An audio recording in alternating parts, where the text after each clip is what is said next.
안녕하세요. 사연을 부탁해입니다. 오늘의 사연을 소개하겠습니다. 우리 부부는 결혼 5년 차에 아들 둘을 낳고 남부러울 거 없이 잘 살고 있었습니다.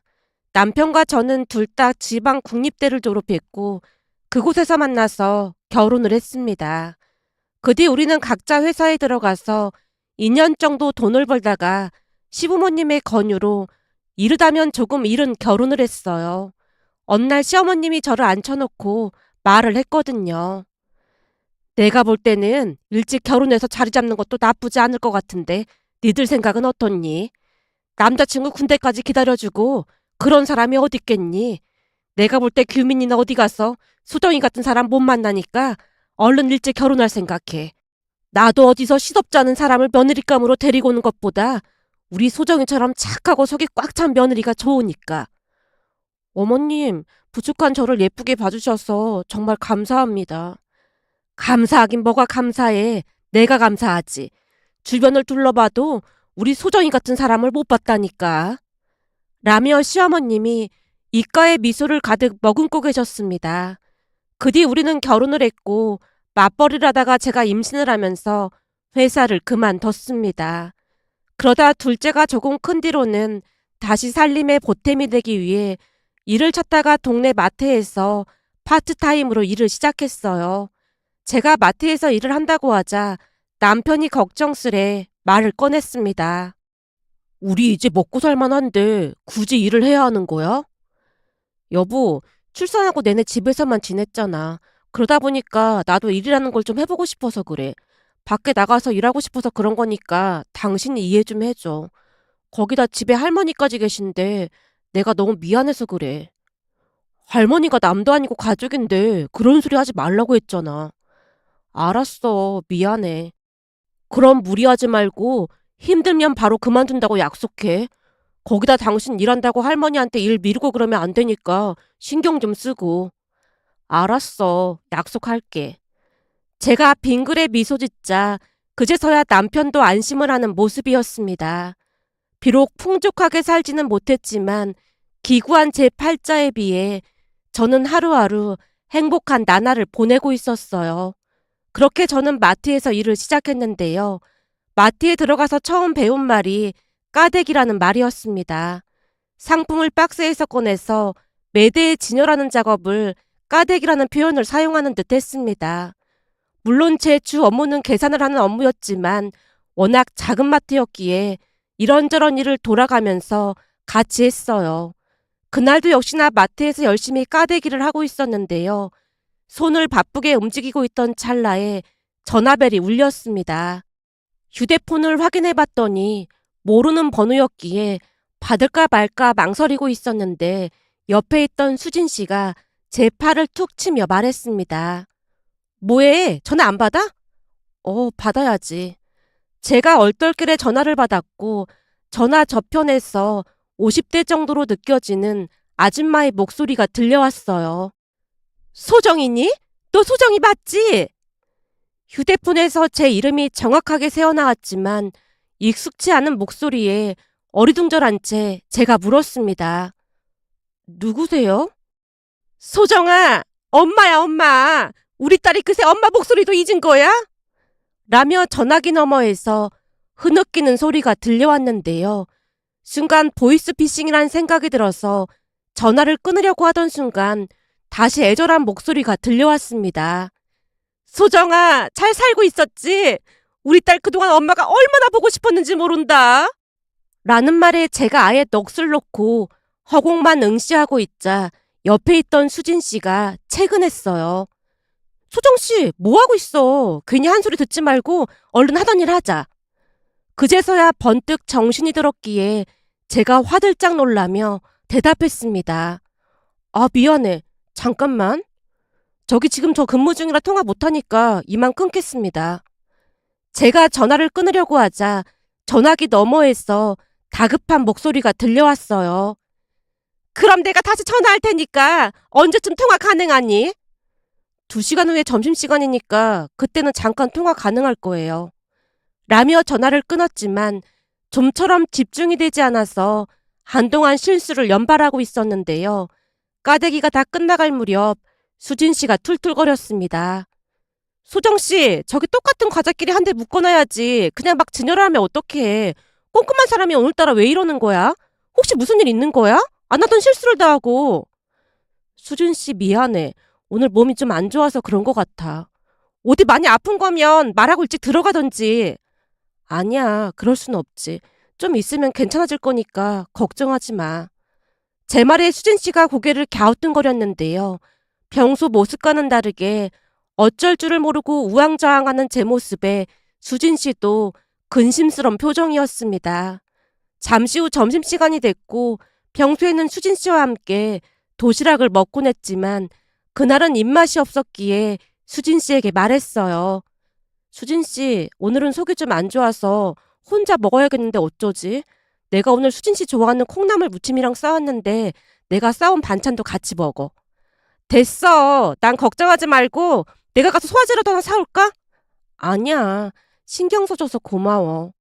라며 밖으로 나가서 조금 전 걸려온 전화번호를 뚫어져라 바라보다가 심호흡을 한번 크게 내쉬고 통화 버튼을 길게 눌렀습니다. 그리고 전화벨이 울리자마자 저편에서 다급한 목소리가 들려왔어요. 소정이니? 소정아, 엄마야 우리 딸. 엄마라는 단어는 제게 아픔만 주던 단어였기에 제가 말문이 막힌 채 그저 듣고만 있자 역시나 저편에서 툴툴대는 소리가 들려왔습니다. 어쩜 넌 수십 년 만에 전화한 엄마한테 잘 있었냐는 인사 한마디가 없는 거니? 내가 남편 복만 없는 줄 알았더니 자식 복도 치질이도 없는 팔자네. 라는 말에 제가 얼음장같이 차가운 목소리로 대꾸를 했습니다. 난 당신하고 할 말 없으니까 다시는 전화하지 마세요. 일말의 양심이란 게 있었으면 나타나지 말았어야지. 당신은 평생 우리 앞에 나타나지 말았어야 해. 저도 모르게 한껏 높아진 목소리로 쏘아붙이고 전화를 끊어버렸는데요. 순간 미움과 분노로 가득해진 마음을 진정시키기 위해 차가운 커피를 한 모금 삼키고 나니 그동안 일들이 주마등처럼 스쳐 지나갔습니다. 제게 엄마라고 외쳐대던 그 사람은 아주 오래전 우리 남매를 외가 가족들에게 맡기고 흔적도 없이 사라졌던 생모였습니다. 생모는 모성이라고는 찾아볼래야 찾아볼 수도 없었던 사람으로 지금도 그 오래된 일들이 어제 일처럼 또렷이 기억이 나는데요. 그때 당시 다른 지역으로 출장을 다녀오시던 아빠가 삼중 추돌 교통사고로 돌아가셨습니다. 그 뒤 우리 집은 풍비박산이 났습니다. 평소에도 우리를 외가 가족들에게 맡기고 놀러 다니기 바빴던 엄마는 우리를 키울 능력조차 없었으니까요.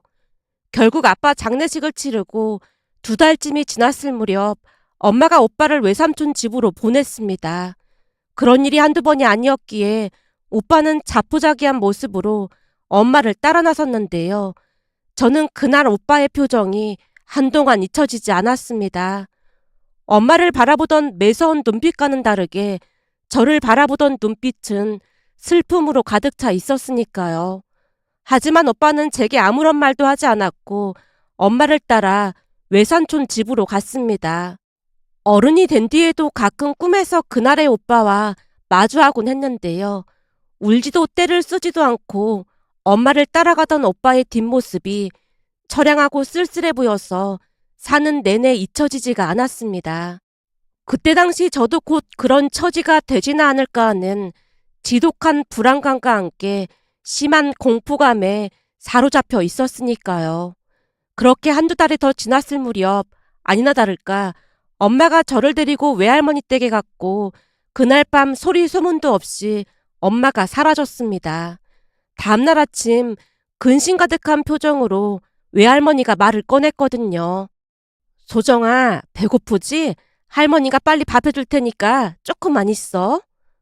엄마는 어디 간 거야? 이제는 할머니랑 같이 살 거니까 그렇게 알고 있어. 라며 할머니가 주방으로 들어가셨고 할머니가 미처 말을 하진 않았지만 엄마 이야기를 꺼내면 안 된다는 것을 그냥 알았던 것 같습니다. 그때 할머니와 저는 마치 약속이라도 한 것처럼 엄마 이야기를 꺼낸 적이 단 한 번도 없었으니까요. 그러던 어느 날은 외삼촌이 찾아왔고 제가 눈치껏 자리를 피해 방으로 들어가자마자 외삼촌이 말을 꺼냈습니다. 어머니, 여기저기 수소문해봤더니 영숙이 이게 미쳐도 단단히 미쳤더라고요. 그래서 영숙이는 찾은 거야? 영숙이 친구 은실이가 하는 말이 매제 사망보험금이 꽤 많이 나왔다고 하던데 어머니는 그 말 못 들었어요? 사망보험금이라니? 나한테는 돈이 없어서 돈 벌러 다녀야 한다고 했는데 사망보험금만 해도 꽤 많이 나왔다는데 영숙이 그게 거짓말한 거예요. 은실이 말이 매제 살아있을 때부터 이미 춤바람이 나서 남자도 있었다는 말을 하더라고요. 뭐? 춤바람? 그럼 그 사람이랑 눈 맞아서 나간 거란 말이야? 그런 거 같아요. 매제랑 살던 집도 싹 다 팔고 날랐더라고요. 어디서 그런 정신 나간 인간이 나온 건지 참 이해할 수가 없네요. 나중에 자식들 얼굴을 어찌 보려고 그런 미친 짓을 하고 다니는지 모르겠네요. 외삼촌이 분노 가득한 목소리로 말을 하자 외할머니가 외삼촌에게 미안한 목소리로 말했습니다. 저기, 내가 니들 볼 면목이 없다. 특히나 며느리 볼 면목이 없어. 네 입장 곤란하면 정민이도 여기로 데리고 와. 죽이 되든 밥이 되든 내가 알아서 잘 키울 테니까. 어머니 혼자 둘을 어떻게 키워요? 집사람도 이제는 체념해서 그런지 그냥 별말 없으니까 정민이는 우리가 알아서 할게요. 이미 적응도 했는데 다시 여기로 오면 정민이도 좋을 게 없잖아요. 그래도 며느리한테 미안해서 그렇지. 순간 할머니 목소리가 미세하게 떨리고 있는 게 느껴졌습니다. 그 뒤에도 우리는 생모 이야기를 꺼낸 적이 단 한 번도 없었는데요. 생모라는 사람이 참 대단했던 거지. 단 한 번도 자식인 우리를 찾아오지도 연락을 해오지도 않았습니다. 다만 친할머니, 친할아버지가 1년에 몇 번씩 찾아오셨는데요. 그때는 외할머니가 우리 남매를 데리고 두 분을 만나러 가곤 했습니다. 두 분을 만나고 돌아오면 외할머니가 홀로 막걸리를 드시며 신세 한탄을 하셨어요. 자식을 잘못 키운 내 잘못이지. 내가 누굴 탓하겠니? 정민아, 소정아, 니들은 친할머니, 친할아버지가 얼마나 좋은 분들인지 절대 잊으면 안 된다. 니들 잘 되라고 매달 돈도 보내주고 계신데 세상에 그런 분들이 어디 있겠니? 나중에 할머니, 할아버지한테 잘해야 하는 거야. 라며 한동안 눈물을 흘리셨습니다. 해마다 명절이 되면 외삼촌 가족들이 외할머니 집에 왔고 오빠도 따라왔지만 오빠 얼굴은 늘 우울한 표정이었어요. 지금 생각해보면 우울증 같은 게 있었던 게 아니었나 싶었습니다. 하지만 그런 것을 따질 처지가 아니었기에 눈치를 보고 있으면 오빠가 조용히 다가와서 말을 걸었어요. 잘 지냈어? 오빠도 잘 지내고 있어? 이거 오빠가 모은 거니까 가지고 있다가 필요한 거 사. 난 괜찮아. 근데 돈은 어디서 난 거야? 제가 걱정스레 오빠를 바라보자 오빠가 대답했습니다. 사실은 고모가 가까이 살아서 가끔 찾아와서 밥도 사주고 용돈을 주고 계셔. 고모가? 고모라는 말을 듣자마자 제 눈에 눈물이 그렁그렁해졌는데요. 순간 세상 떠난 아빠가 사무치게 그리웠거든요. 제가 눈물을 가득 머금고 있자 오빠가 제 손에 돈을 쥐어주며 말했어요. 고모가 열심히 공부하면 대학 학비 대줄 테니까 열심히 공부하라고 전해달라고 했어. 그러니까 소정이 더 공부 열심히 해. 이거 받아서 용돈 쓰고.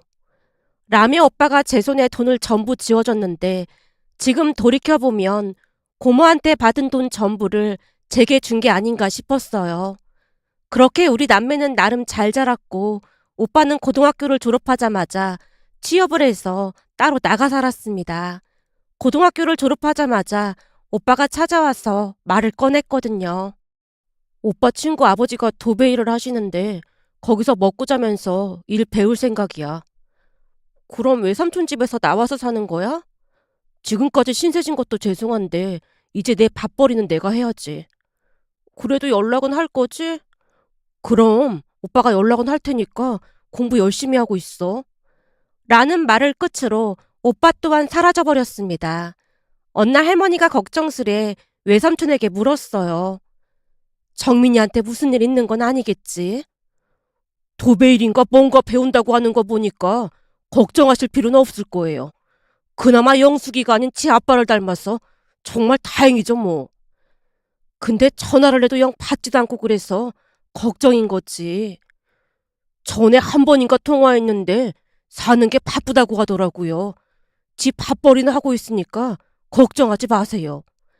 라는 외삼촌 말에 할머니가 그제서야 안심을 했습니다. 그 뒤 저는 친가 외가 가족들의 도움으로 대학에 들어갔고 남편을 만나서 그 누구보다도 행복한 삶을 살고 있었어요. 시부모님 또한 우리 집 사연을 잘 알고 계셨던지라 우리가 할머니를 모시고 살겠다고 했을 때도 흔쾌히 허락을 하셨는데요. 우리가 모시고 사는 것도 아니고 니들이 모시고 사는 건데 허락을 받고 말고 할 게 뭐가 있어.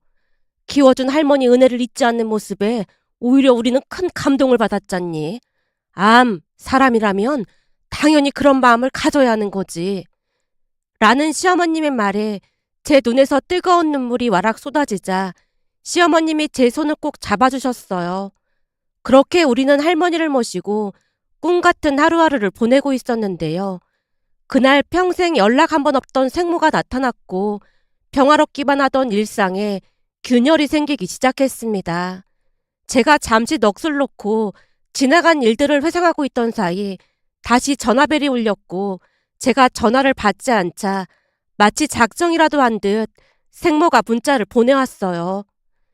내 친구 은실이한테 들어보니까 너 대전 땡땡동에 살고 있다며? 엄마가 내일 갈 거니까 저녁이나 같이 먹자. 전 할 말 없으니까 찾아오지 마세요.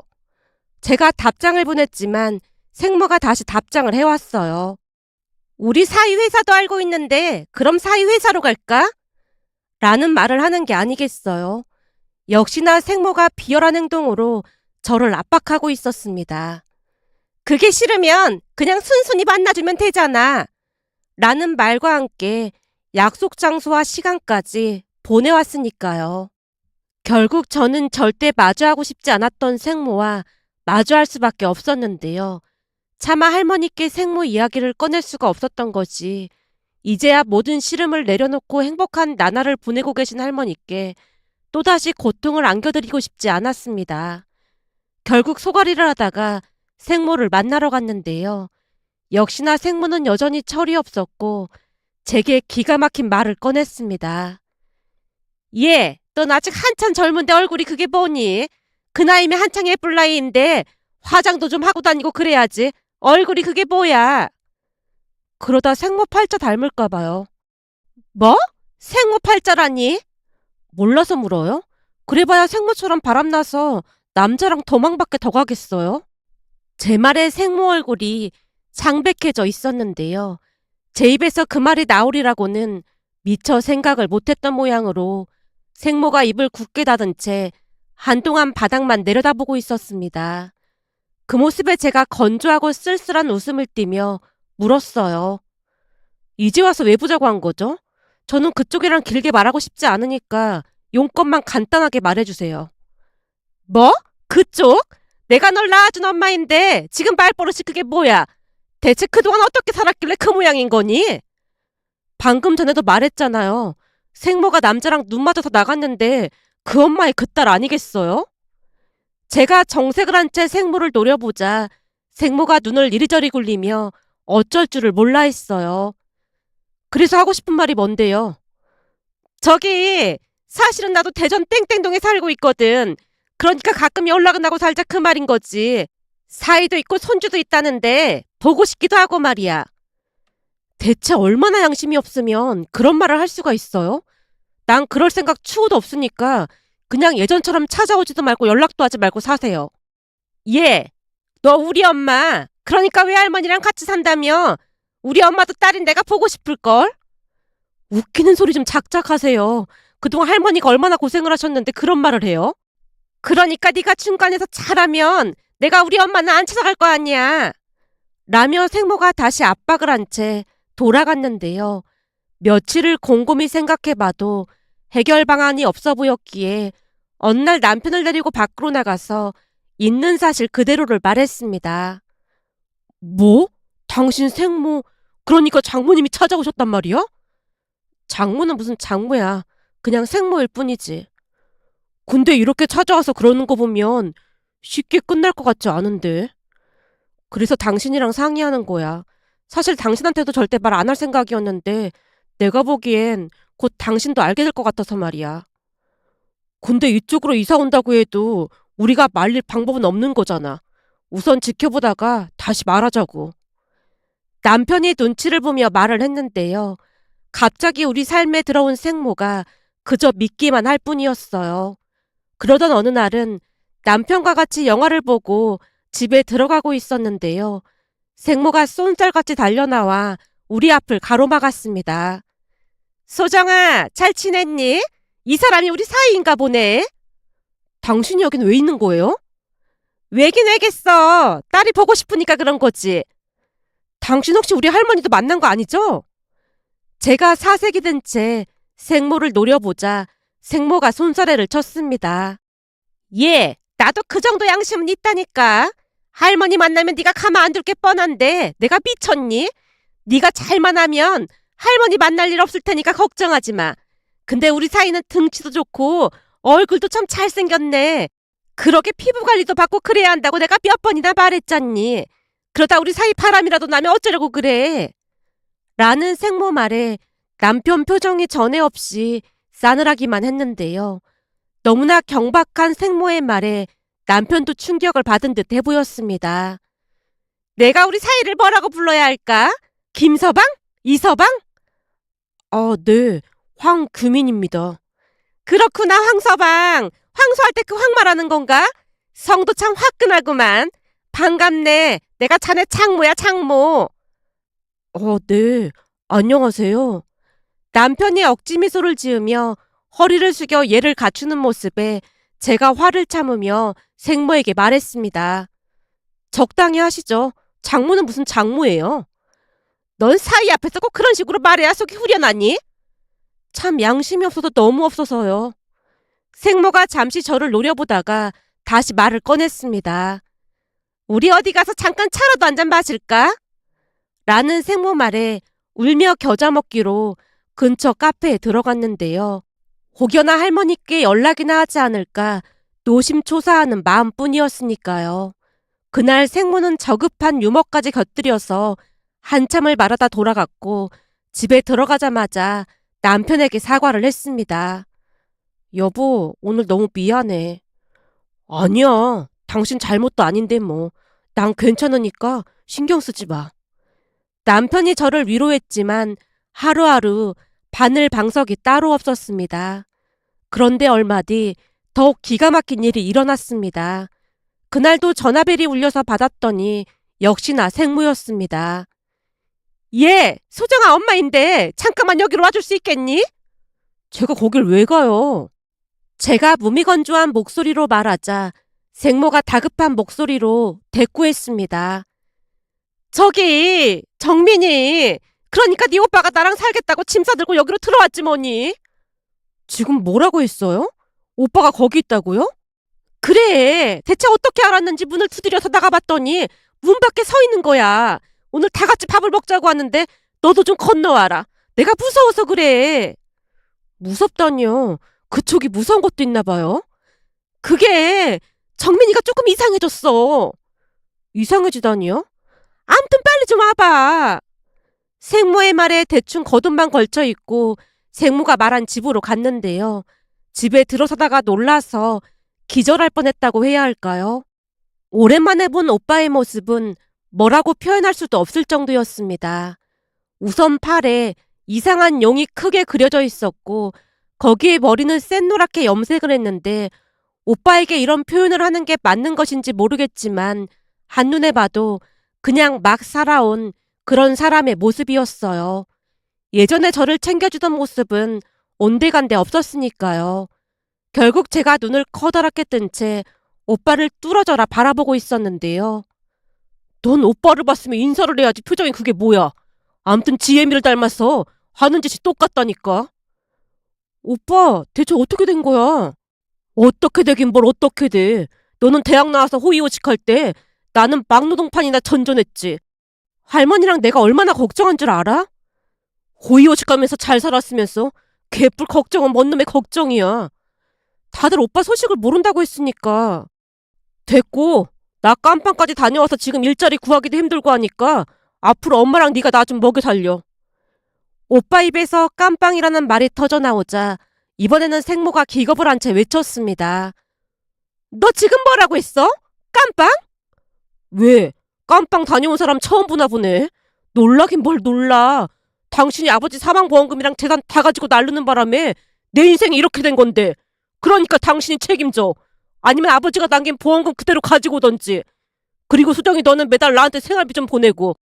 안 그러면 내가 네 시댁까지 쫓아가서 다 뒤집어 엎어놓을 테니까 그런 줄 알고 있어. 깜빵까지 다녀온 마당에 난 무서울 거 하나 없거든. 오빠가 큰 소리를 치고 있었는데요. 오빠는 예전에 제가 알던 사람이 아니었습니다. 제가 넋이 나간 채 서 있자 생모가 저를 끌고 밖으로 나가서 떨리는 목소리로 말했어요. 제가 원래 저랬던 거니? 아니 뭔 짓을 했길래 깜빵까지 다녀왔대? 넌 알고 있었던 거야? 그걸 지금 말이라고 해요? 당신 때문에 저렇게 된 건 맞는 거잖아요. 근데 생모란 사람이 그딴 식으로 말을 해요? 몰라. 난 낳기만 했지 키우지도 않아서 청도 없는데 갑자기 찾아와서 저러면 난 못 산다. 그러니까 네가 오빠를 좀 데리고 있던지 해봐.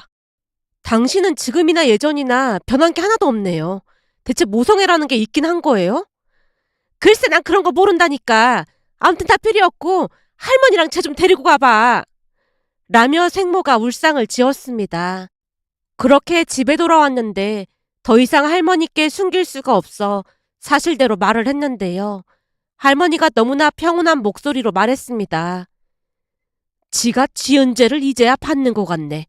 지가 지은 죄가 얼마나 많은데 그딴 소리를 해. 할머니, 지금 오빠가 난리도 아니라니까. 감옥도 다녀왔대. 할머니도 알고 있었던 거야? 내가 그걸 어떻게 알아? 네 엄마한테 그동안 죄값 지금 받는 거라고 생각하라고 해. 오빠가 나한테도 돈 내놓으라고 난리라니까. 진짜 이상해졌다니까. 라고 말했지만 할머니는 그저 같은 말만을 되풀이할 뿐이었습니다.